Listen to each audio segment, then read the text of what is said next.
Contracted form কি, যার ব্যবহারে ফ্লুয়েন্টলি স্পোকেন ইংলিশ বলা যায়, বা এক কথায় বলতে গেলে contracted form fluently spoken English বলতে সাহায্য করে। তাহলে এই কন্ট্রাক্টেড ফর্ম কি, এগুলো কিভাবে তৈরি করা হয়, এর কি কোনো রুলস আছে, তারই ডিটেলস আজকের লেসনে দিতে চলেছি। So hi guys, welcome you all to my channel Monika's English tutorial. আজকের লেসনে আলোচনা করতে চলেছি কন্ট্রাক্টেড ফর্মের বিষয়ে, যা আমরা সাধারণত স্পোকেন ইংলিশ বা ইনফর্মাল রিটেন ইংলিশের ক্ষেত্রে ব্যবহার করে থাকি। যখন দুটো শব্দের কম্বাইনে একটা নতুন ছোট্ট শব্দ তৈরি হয়, সেই শব্দটাকেই বলা হয় কন্ট্রাক্টেড ফর্ম। এই কন্ট্রাক্টেড ফর্মের কিছু ফিচার্স রয়েছে। কন্ট্রাক্টেড ফর্ম তৈরি করার জন্য একটা চিহ্নের ব্যবহার করা হয়, সেটাকে অ্যাপোস্ট্রফি বলা হয়।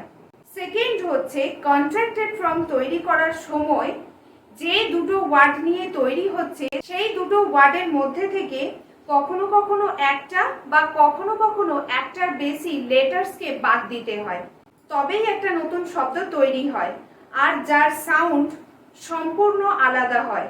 তাহলে এখানে আমরা তিনটে বৈশিষ্ট্য পেলাম। প্রথম হলো একটা অ্যাপোস্ট্রফি চিহ্নের ব্যবহার করা হয়।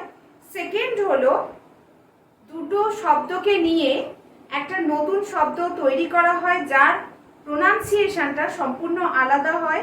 এবং তৃতীয় হলো দুটো শব্দের মধ্যে থেকে একটা বা একটার বেশি লেটার্সকে বাদ দিয়ে নতুন শব্দটি তৈরি করা হয়। তো চলো দেখে নেওয়া যাক এই কন্ট্রাক্টেড ফর্ম তৈরি কিভাবে তাহলে করা হয়। প্রথম দেখো, আমি দুটো ওয়ার্ড লিখেছি। দুটো ওয়ার্ডকে যখন আমি কন্ট্রাক্টেড ফর্ম করব, তখন কিভাবে করব? এর মধ্যে আমি বলেছি দুটো ওয়ার্ডের মধ্যে থেকে যে কোনো একটা লেটারকে বাদ দিতে হবে, লেটার বা লেটার্সকে। তো আমরা এখানে একটা লেটারকেই বাদ দেব, সেটা হলো এ। যখন কোনো লেটারকে বাদ দেওয়া হবে, যে লেটারটা বাদ দেওয়া হচ্ছে তার পজিশনেই কিন্তু অ্যাপোস্ট্রফি চিহ্নের ব্যবহার হবে। অর্থাৎ যে লেটারটা বাদ দেওয়া হচ্ছে তার পরিবর্তে অন্য কোনো জায়গায় অ্যাপোস্ট্রফি চিহ্নের ব্যবহার করা যাবে না। যেহেতু দেখো আই অ্যাম, এই দুটোকে একসাথে লিখব, তাই এ এটাকে বাদ দিয়ে দিচ্ছি। অ্যাম থেকে এ বাদ দিয়ে দিলে এর পজিশনে আমরা অ্যাপোস্ট্রফি সাইন দেব এবং তারপরে যে লেটারটা পড়ে রয়েছে সেটা লিখে দেব। যে লেটারটা পড়ে রয়েছে সেটা হলো এম, লিখে দেব। তাহলেই তৈরি হয়ে গেল কন্ট্রাক্টেড ফর্মের নতুন ওয়ার্ড। এবং এই ওয়ার্ডটার একটা নতুন সাউন্ড রয়েছে। এটা যেমন আই অ্যাম ছিল, কিন্তু যখন কন্ট্রাক্টেড ফর্মে ওয়ার্ডটা তৈরি হলো তার সাউন্ড হলো আইম। সাউন্ডটাও কিন্তু এখানে ডিফারেন্ট হয়ে যাচ্ছে। তবে এক্ষেত্রে একটা বিষয় মনে রাখা ভীষণ জরুরি, এই কন্ট্রাক্টেড ফর্ম কিন্তু স্পোকেন ইংলিশ বা ইনফর্মাল রিটেন ইংলিশে ব্যবহার করা হয়। কোনো ফর্মাল ক্ষেত্রে কন্ট্রাক্টেড ফর্মের ব্যবহার হয় না। নেক্সট ওয়ার্ড দুটো নিয়ে দেখা যাক কিভাবে কন্ট্রাক্টেড ফর্ম তৈরি হয়। দেখো লেখা রয়েছে he is. He is K contracted ফর্মে তৈরি করার জন্য প্রথমে হি যেভাবে আছে সেভাবেই লিখে দেব। এখান থেকে ইজের আইটাকে শুধু কেটে দেব, তারপরে এসটা লিখে দেব। তাহলে আই কাটার জন্য আমরা কি করব? আই কাটার জন্য আই এর পজিশনে অ্যাপোস্ট্রফি চিহ্নের ব্যবহার করব। অর্থাৎ তোমরা যদি হি ইজ এই দুটোকে একসাথে লেখো, মাঝে কোনো স্পেস না দিয়ে, তাহলে লাইনটা হচ্ছে এরকম, হি ইজ। তো এই আইটা বাদ দিলে আমার পজিশনটা এখানে পড়ে, তাই এখানে একটা অ্যাপোস্ট্রফি চিহ্নের ব্যবহার করে তারপরে বাকি পড়ে থাকা লেটারটা বসিয়ে দেব। এখানে যেহেতু একটা লেটার রয়েছে সেই লেটারটাই বসিয়ে দেব। তাহলে হি ইজ এটাকে কন্ট্রাক্টেড ফর্মে তৈরি করার পর যে সাউন্ডটা আসছে তা হলো হিজ। হিজ এর ক্ষেত্রে কিন্তু সাউন্ডটা সম্পূর্ণ বদলে যাচ্ছে। প্রত্যেকটা ক্ষেত্রেই কিন্তু সাউন্ড বদলাবে, সাউন্ডগুলো একটু মনে রাখা জরুরি। নেক্সট দেখো সি ইজ, এটা লেখার সময় সেম রুলস ফলো করব, যেভাবে হি ইজ করেছি সেভাবেই। তাহলে যে ওয়ার্ডটা তৈরি হচ্ছে সেই নতুন ওয়ার্ডটা হলো সিজ। সিজ, ওকে। নেক্সট দেখো ইট ইজ, এটাও তৈরি করার সময় সেম ভাবে একই রুলস ফলো করব। ইট ইজ কন্ট্রাক্টেড ফর্মে সাউন্ড আসছে it's, it's. Next there is, এটাকে কন্ট্রাক্টেড ফর্ম করলে সাউন্ড আসছে দেয়ার্স, দেয়ার্স। দেখো ঠিক এই যে দেয়ার্স এর সাউন্ডটা, এই সাউন্ডটাই কিন্তু এখানে আসবে, শুধুমাত্র দুটো ওয়ার্ড আলাদা। এটা কন্ট্রাক্টেড ফর্মে তৈরি হয়েছে আর এইটা জাস্ট একটা প্রোনাউন, দুটোর মিনিংও আলাদা, দুটোর ব্যবহারও আলাদা, শুধু সাউন্ডটা সেম, এর জন্য লিখে তোমাদের বোঝালাম। এটা যেন ভেবো না যে এটা আর এটা সেম, দুটো কিন্তু আলাদা, শুধু সাউন্ড এক। নেক্সট দেখো হিয়ার ইজ, এটাকে আমরা যখন অ্যাপোস্ট্রফি চিহ্নের ব্যবহার করে এস লিখে কন্ট্রাক্টেড ফর্ম করব, তখন সেই সাউন্ডটা হচ্ছে হিয়ার্স। এখানে কিন্তু এস লেখার কারণ হচ্ছে এই যে ইজ, এর থেকে আইটাকে বাদ দেওয়ার পরে যে লেটারটা পড়ে থাকছে, অর্থাৎ এস পড়ে থাকছে, তাই এস লিখছি। যেখানে যেভাবে যেমন লেটার পড়ে থাকবে সেইভাবেই কিন্তু তৈরি করতে হবে। নেক্সট দেখো দ্যাটস হয়ে গেল। ওকে, তাহলে এটা জরুরি যে যে লেটারটা চলে যাচ্ছে সেই লেটারের জায়গায় একটা অ্যাপোস্ট্রফি চিহ্নের ব্যবহার করা।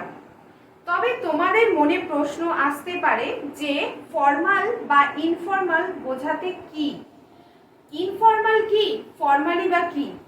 দেখো ফর্মাল হলো যখন কোনো অ্যাপ্লিকেশন লেটার লিখছো, যখন কোনো ইমেল লিখছো, তখন কিন্তু সেটাকে ফর্মাল বলা হচ্ছে। ধরো তুমি কোনো প্রজেক্ট লিখছো, কোনো অ্যাপ্লিকেশন লেটার লিখছো, কোনো ইমেল লিখছো, সেখানে কিন্তু তোমরা এই কন্ট্রাক্টেড ফর্মের ব্যবহার করতে পারবে না। ইনফর্মাল বলতে যখন তুমি তোমার ফ্রেন্ডদের সাথে বা তোমার কোনো রিলেটিভের সাথে চ্যাটে কথা বলবে বা তাদেরকে কোনো লেটার দেবে, তখন কিন্তু সেক্ষেত্রে তোমরা কন্ট্রাক্টেড ফর্ম ব্যবহার করতে পারো। তাহলে ফর্মাল হলো যেগুলো অফিসিয়াল, আর যেগুলো অফিসিয়াল নয় সেগুলো হলো ইনফর্মাল। তাই ফর্মাল ক্ষেত্রে কন্ট্রাক্টেড ফর্ম ব্যবহার করো না। নেক্সট দেখো আই হ্যাভ, এটাকে যখন কন্ট্রাক্টেড ফর্ম করব কিভাবে করব? যেভাবে আই আছে সেরকমই লিখব, লিখে এখানে কিন্তু দুটো লেটার্সকে আমরা বাদ দেব। এখানে যেমন একটা লেটার্স বাদ দিয়েছিলাম, এখানে দুটো লেটার্স বাদ যাবে। সেটা হলো হ্যাভ এর এইচ এ বাদ চলে যাবে, থাকবে ভিই। তাহলে এইচ এ বাদ দেওয়ার জন্য আমরা একটা অ্যাপোস্ট্রফি চিহ্নের ব্যবহার করব এবং তারপরে ভিই লিখে দেব। এক্ষেত্রে একটা লেটার্স বাদ যাক বা দুটো লেটার্স বাদ যাক বা দুটোর বেশি লেটার্স বাদ যাক, এক্ষেত্রে কিন্তু অ্যাপোস্ট্রফি চিহ্ন একটাই হবে। লেটার্স যতই হোক অ্যাপোস্ট্রফি চিহ্ন কিন্তু একটাই। তাই এখানেও দুটো লেটার্স বাদ দিলেও আমি কিন্তু একটা অ্যাপোস্ট্রফি চিহ্নের ব্যবহারই করেছি, আর সেটা তোমরাও তাই করবে। তাহলে আই হ্যাভ এটাকে কন্ট্রাক্টেড ফর্ম করে অর্থাৎ অ্যাপোস্ট্রফি চিহ্নের ব্যবহার করে যে নতুন শব্দটা তৈরি হচ্ছে তার সাউন্ড হচ্ছে আইভ, আইভ। নেক্সট দেখো দে হ্যাভ, যাকে কন্ট্রাক্টেড ফর্ম করলে সাউন্ড আসছে দেভ, দেভ। এখানে এই যে বাদ চলে যাচ্ছে, প্রত্যেকটা ক্ষেত্রে কিন্তু সেম। নেক্সট দেখো উই হ্যাভ, এক্ষেত্রেও কিন্তু উইভ, সাউন্ড আসছে উইভ। এই যে বাদ চলে যাচ্ছে তার জায়গায় একটা অ্যাপোস্ট্রফি চিহ্নের ব্যবহার হচ্ছে, তারপরে বাকি লেটার্স গুলো লিখে দেওয়া হচ্ছে। তাহলেই তৈরি হয়ে যাচ্ছে কন্ট্রাক্টেড ফর্ম। নেক্সট দেখো এইচ এ বাদ দিয়ে দেব, ভিই পড়ে থাকছে সেটা লিখে দেব, তাহলে এর সাউন্ড হচ্ছে ইউভ। নেক্সট দেখো হি হ্যাজ, অর্থাৎ এখানে তোমরা বুঝতে পারছো যে এখানে হ্যাভ ভার্বের ব্যবহার করা হয়েছে। কন্ট্রাক্টেড ফর্ম বেশিরভাগ প্রোনাউনের ক্ষেত্রেই দেখা যায়, তাই আমি আজকের লেসনটা প্রোনাউনের ওপরেই করেছি। এখনো কিছু কন্ট্রাক্টেড ফর্ম রয়েছে যেগুলো আমি তোমাদের পার্ট 2 তে শেয়ার করব। অবশ্যই পার্ট 2 লেসনটা দেখবে যাতে আর কি কি কন্ট্রাক্টেড ফর্ম রয়েছে এবং আর কি কি ভাবে কন্ট্রাক্টেড ফর্ম কিসের কিসের সাথে তৈরি করা হয় সেটার বিষয়ে যাতে তোমরা ডিটেইলস জেনে যাও। তাই তোমাদের পার্ট 2 লেসনটা কিন্তু দেখতে হবে। নেক্সট দেখো রয়েছে হি হ্যাজ, তাহলে এক্ষেত্রেও কিন্তু সেম, হ্যাজ এর এইচ এ এটাকে বাদ দিয়ে দেব। প্রথমে যেমন হি রয়েছে লিখবো, হ্যাজ এর এইচ এ বাদ দেব, তার জায়গায় একটা অ্যাপোস্ট্রফি চিহ্ন দেব, তারপরে যে লেটারটা পড়ে থাকছে অর্থাৎ হ্যাজ এর এস সেটা লিখে দিলেই তৈরি হয়ে গেল নতুন ওয়ার্ড, যার সাউন্ড হচ্ছে হিজ। নেক্সট দেখো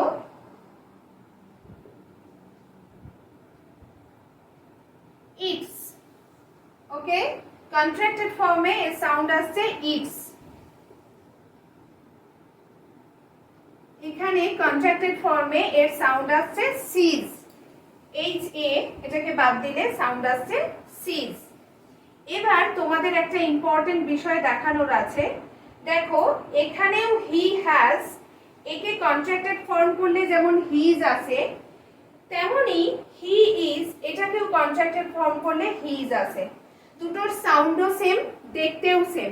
এছাড়াও যেমন দেখো ইট হ্যাজ এর কন্ট্রাক্টেড ফর্মে সাউন্ড আসছে ইটস, এবং লেখাটা যেমন দেখতে তেমনি ইট ইজ এর ক্ষেত্রেও লেখাটা সেম দেখতে এবং সাউন্ডটাও সেম, ইটস। তাহলে ইট ইজ কে যখন কন্ট্রাক্টেড ফর্ম করা হচ্ছে সেখানেও কিন্তু ইটস লেখা হচ্ছে। নেক্সট আরেকটা ক্ষেত্রে দেখো শি হ্যাজ এটাকে যখন কন্ট্রাক্টেড ফর্ম করেছি তখন এটাকে লিখেছি শিজ, এখানে সাউন্ডটা হচ্ছে শিজ। সেম ভাবে যখন শি ইজ লিখছি এখানেও কিন্তু কন্ট্রাক্টেড ফর্মে সাউন্ডটা আসছে শিজ, অর্থাৎ এখানেও যা দেখতে এখানেও ওয়ার্ডটিকে তাই দেখতে, অর্থাৎ এই ওয়ার্ডটা এই ওয়ার্ডটা এই ওয়ার্ডটা এটা এটা এটা তিনটে ক্ষেত্রে কিন্তু ওয়ার্ডের মিল রয়েছে। তাহলে আমরা যখন স্পোকেন ইংলিশে ব্যবহার করব বা ইনফর্মাল রিটেন ইংলিশে যখন এরকম ধরনের সেন্টেন্স দেখতে পাবো তখন বুঝবো কি করে যে এখানে সি ইজ বলা হয়েছে নাকি শি হ্যাজ বলা হয়েছে। এটা বোঝার জন্য একটা উপায় রয়েছে। দেখো যখন হি এর পরে অ্যাপোস্ট্রফি দিয়ে এস থাকবে এবং তারপরে একটা ভি3 ফর্ম থাকবে, অর্থাৎ কিসের ভি3 ফর্ম, ভার্বের ভি3 ফর্ম থাকবে, তখন সেক্ষেত্রে সেন্টেন্সটার মধ্যে হ্যাজ এর ব্যবহার করা হয়েছে, অর্থাৎ হি হ্যাজ ডান। যখন ভি3 ফর্ম থাকবে তখন হ্যাজ এর ব্যবহার হবে। সেম ভাবে এখানেও যদি ভি3 থাকে, যেমন ধরো গন, এটা হলো ভি3 ফর্ম, অর্থাৎ গো ওয়েন্ট গন, গো ওয়েন্ট গন, গোটা একটা ভার্ব, তার ভি3 ফর্ম হলো গন। এই ভি3 ফর্মটা যখন থাকবে তখনই বোঝা যাবে যে সেন্টেন্সটায় হ্যাজ এর ব্যবহার হয়েছে, অর্থাৎ কন্ট্রাক্টেড ফর্মের যে ওয়ার্ডটা রয়েছে তার মধ্যে হ্যাজ এর ব্যবহার হয়েছে। যদি ভি3 ফর্ম না থাকে তাহলে কিন্তু সেক্ষেত্রে ইজ এর ব্যবহার হয়েছে, এটা দেখলে বোঝা যাবে। তো তাহলে বুঝতে পারলে যে হ্যাজ এবং ইজ কিভাবে বোঝা যাবে। যদি ভি3 থাকে তাহলে সেখানে হ্যাজ এর ব্যবহার হয়েছে, আর যদি ভি3 না থাকে তাহলে কিন্তু সিম্পলি সেন্টেন্সটা ইজ এর ব্যবহার করা হয়, এটা দেখলেই বোঝা যাবে। নেক্সট চলে যাচ্ছি। Next she had. She had এটাকে কিভাবে তৈরি করব, এইচ এ এটাকে কেটে দিলে ডি পড়ে থাকছে, তো এইচ এ কেটে দেওয়ার পরে ঠিক ওর পজিশনে অ্যাপোস্ট্রফি চিহ্নের ব্যবহার করে তারপরে বাকি লেটারটা লিখে দিলে কন্ট্রাক্টেড ফর্ম তৈরি, যার সাউন্ড হচ্ছে শিড। নেক্সট দেখো হি হ্যাড, সেম ভাবে এটাকে তৈরি করব, এর সাউন্ড হলো হিড। নেক্সট উই আর, অর্থাৎ এখানে অ্যাম ইজ করা হয়েছে আর বাকি রয়ে গেছে, তাই আরটা এখানে দেখিয়ে দিচ্ছি কিভাবে করবে।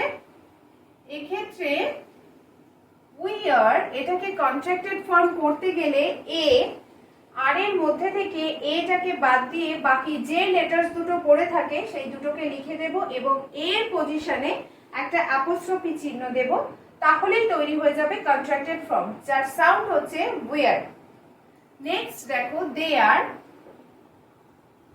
সেম ভাবে ওপরেরটার মতোই এটাকে বাদ দিয়ে দেব, বাকি ওয়ার্ডস দুটো লিখে দেব, তৈরি হয়ে গেল কন্ট্রাক্টেড ফর্ম, যার সাউন্ড হচ্ছে দেয়ার। নেক্সট ইউ আর, এটাকে বাদ দেব, এর সাউন্ড হলো ইওর। এর সাউন্ড হলো ইওর। যেভাবে আমরা এই প্রোনাউনটার সাউন্ড দিই সেরকমই সাউন্ডটা শুধুমাত্র সেম, ওয়ার্ড দুটো আলাদা। নেক্সট দেখো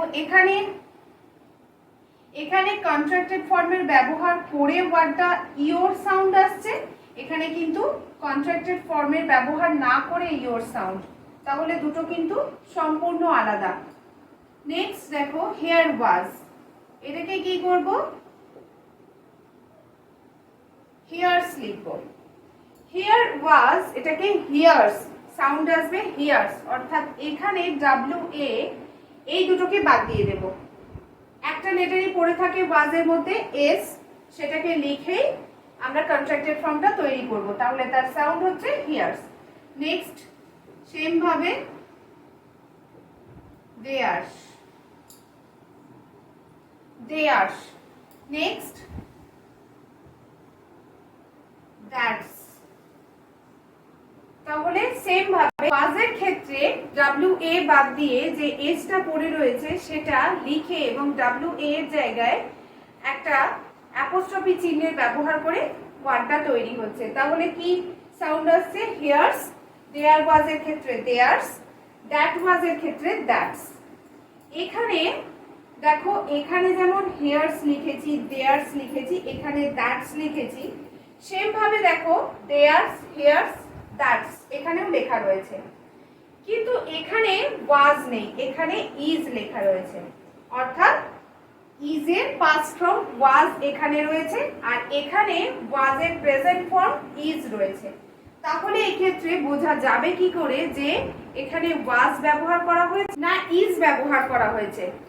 এক্ষেত্রেও বোঝার একটা উপায় রয়েছে, সেটা হলো যখন হেয়ার্স এর পরে ভার্বের ব্যবহার হবে, অর্থাৎ V2 পাস্ট ফর্মের কথা বলা হবে, অর্থাৎ যে কাজটার কথা বলা হয়েছে সেটা যদি অতীতের কোনো কাজ হয়, পাস্টের কোনো কাজের ব্যাপারে সেন্টেন্সটা বলে, তাহলে কিন্তু সেখানে ওয়াজের ব্যবহার করা হয়েছে।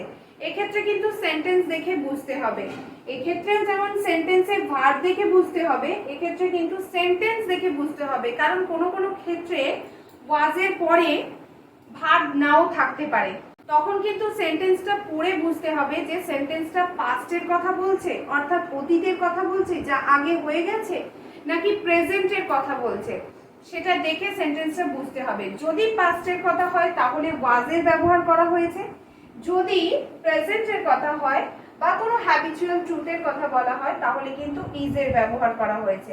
তাহলে হেয়ার ওয়াজ এবং হেয়ার ইজ এই দুটো সেন্টেন্স দেখে বুঝতে হবে ওয়াজ না ইজের ব্যবহার হয়েছে। কন্ট্রাক্টেড ফর্মের পার্ট 2 বাকি রয়েছে, যেটা আমি তোমাদের পরের লেসনে শিখিয়ে দেব।